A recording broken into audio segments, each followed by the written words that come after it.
Les enduits à base de gravier roulé et les enduits digités, savoir-faire local, qui habillent maisons et fermes depuis les années 20, ont aujourd'hui besoin d'être entretenus.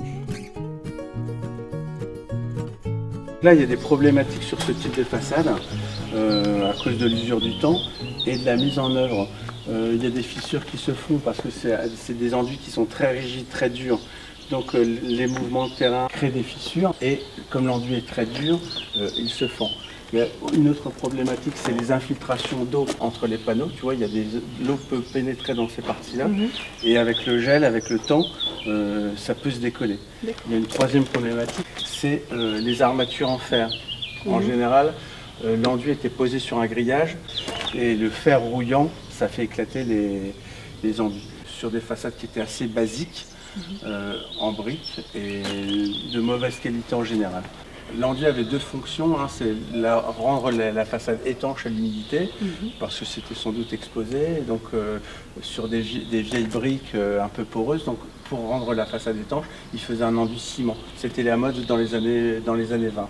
Et c'est un intérêt aussi esthétique par le décor de cailloux lavés. On donnait différentes couleurs, on mettait différents cailloux avec différentes couleurs pour avoir un effet esthétique. On fera des essais de reconstitution d'enduits.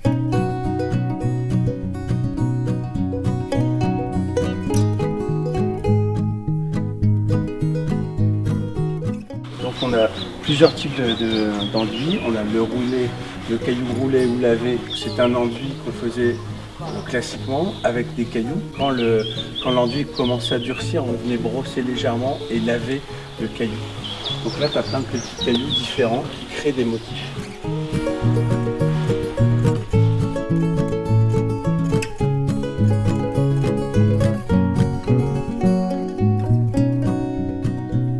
Un peu plus loin, on a des enduits digités. On dit digités parce que ça ressemble un petit peu aux doigts qu'on enfonce dans l'enduit, mais c'était fait avec des petits bâtons, des petits bambous. Tu vois là, le morceau d'enduit qui était décollé de la façade est intéressant. On voit qu'il était posé sur un badigeon chaud qui était sur les briques. Après, il y a le corps d'enduit qui est mélangé avec du poil de vache ou du cheveu. Hein. Là, c'est du cheveu en l'occurrence, hein. On voit, c'est vraiment très fin.